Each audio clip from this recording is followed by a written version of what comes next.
अब linear data structures के अलावा हमारे पास और भी डाटा स्ट्रक्चर्स होते हैं, जिस तरह के हमारे पास ट्रीज वो डाटा स्ट्रक्चर्स हैं जो कि हायरार्किकल फॉर्म में सेव होते हैं, इसीलिए इनको बोला जाता है नॉन लीनियर डाटा स्ट्रक्चर्स। ये देखें, मैं ट्री की आपको एग्जांपल देता हूं। ये डाटा है ना एक, तो इस एक डाटा के बाद हो सकता है कि इस डाटा के साथ काफी सारे पॉइंटर पड़े हो जो कि नेक्स्ट डाटा को पॉइंट कर रहे हैं। ये देखें,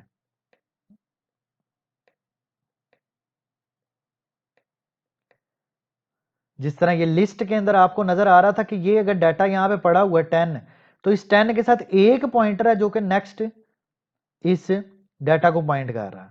यहां पे let's suppose it's 15 and it's 20, तो ये 15 के साथ जो पॉइंटर पड़ा होगा वो 20 को पॉइंट कर रहा होगा, 20 के साथ जो पॉइंटर पड़ा होगा वो नल को पॉइंट कर रहा है। जबकि यहां पे अगर आपके पास 10 पड़ा है तो 10 के साथ इस टाइम 4 पॉइंटर पड़े होंगे। एक पॉइंटर ये 2 को पॉइंट कर रहा है, एक पॉइंटर 4 को पॉइंट कर रहा है, एक पॉइंटर 9 को पॉइंट कर रहा है और एक पॉइंटर 0 को पॉइंट कर रहा है। इसी तरह ये 2 के आगे से भी 4 पॉइंटर होंगे।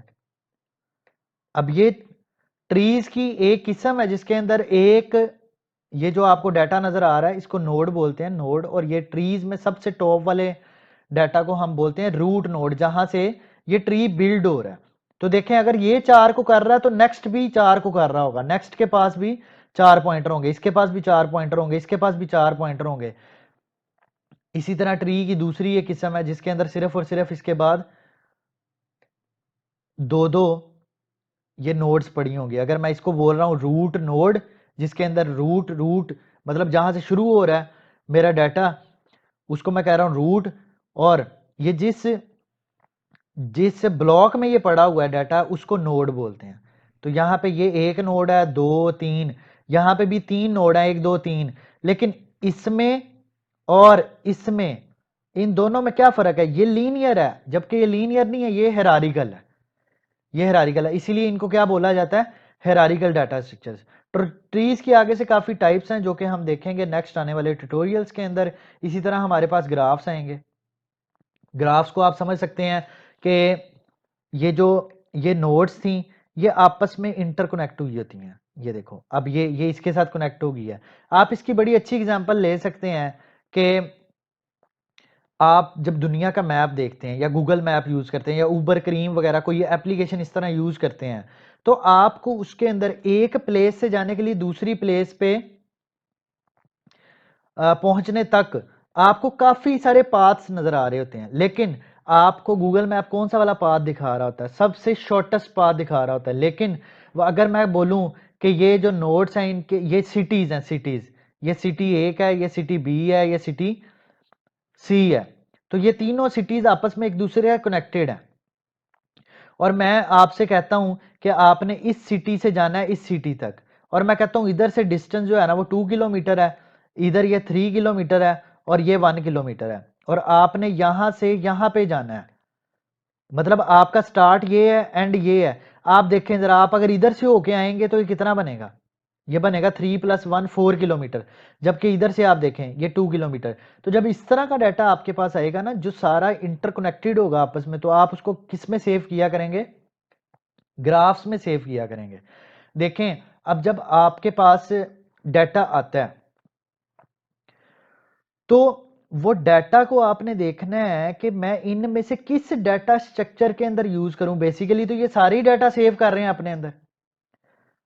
तो डिफरेंस कहां पे आएगा? डिफरेंस दो चीजों में आएगा। डिफरेंस दो चीजों में आएगा, या तो टाइम कॉम्प्लेक्सिटी में आएगा।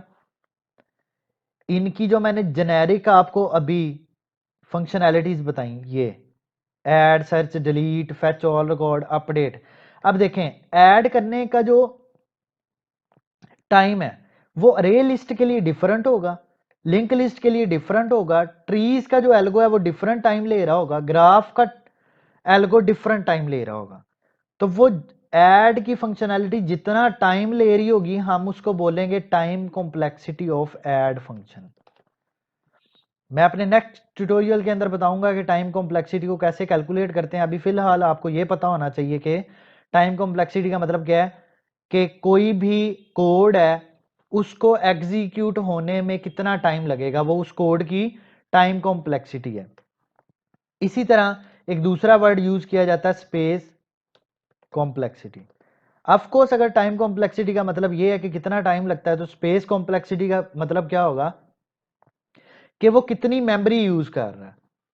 लेट्स सपोज ऐड का मेथड है, तो ऐड का मेथड मेमोरी कितनी यूज करेगा।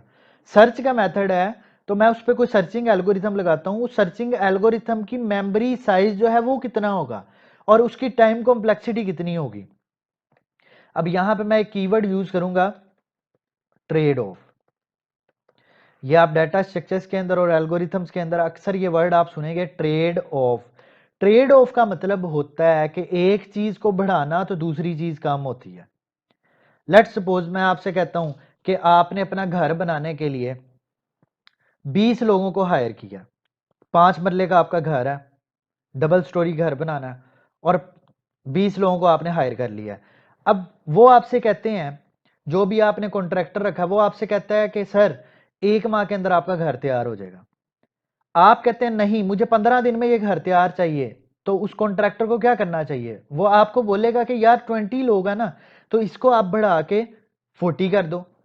तो देखो, आप स्पेस बढ़ा रहे हो, मतलब आप लोगों को बढ़ा रहे हो, लेकिन टाइम क्या हो रहा है, टाइम कम हो रहा है। तो इस चीज को कहते हैं trade off between time and space. Trade off between time and space. तो हम ये सारे डाटा स्ट्रक्चर्स देखेंगे आने वाली वीडियोस में। तो अभी यहाँ पर ये जो डाटा स्ट्रक्चर्स का कीवर्ड था, इसका मतलब ये है कि ऐसे डाटा स्ट्रक्चर जो बिल्ड इन आपके पास पड़े हैं, जिनके अंदर आप डाटा स्टोर कर सकते हो, वो आपको कुछ फैसिलिटी प्रोवाइड कर रहे हैं। हाँ, ये भी पॉसिबल है कि आप एक अपना डाटा स्ट्रक्चर बिल्ड कर लेते हो इन डाटा स्ट्रक्चर्स को मिलाकर।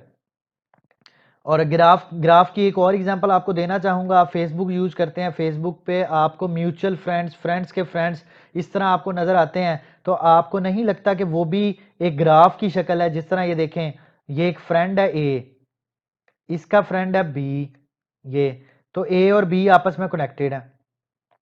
अब यहां पे एक सी बंदा है, ये बी का फ्रेंड है, और यहां पे एक डी है, और ये बंदा भी बी का फ्रेंड है, और उसके बाद ये जो डी है ये एफ का फ्रेंड है, और ये जो एफ है ये लेट सपोज इस ए का फ्रेंड है, और ये जो सी है ये एफ का फ्रेंड है।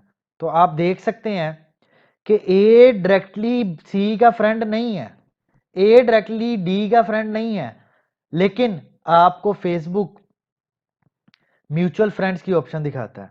मींस के बी का फ्रेंड अगर डी है तो यह आपको भी शो होगा। मैं यहां पे डॉटेड शो कर देता हूं आपको ये। अगर आप डी को रिक्वेस्ट भेजेंगे तो डी का ऑलरेडी फ्रेंड है बी, तो आपको म्यूचुअल फ्रेंड्स के अंदर शो हो रहा होगा बी। सो ये ग्राफ की एग्जांपल है।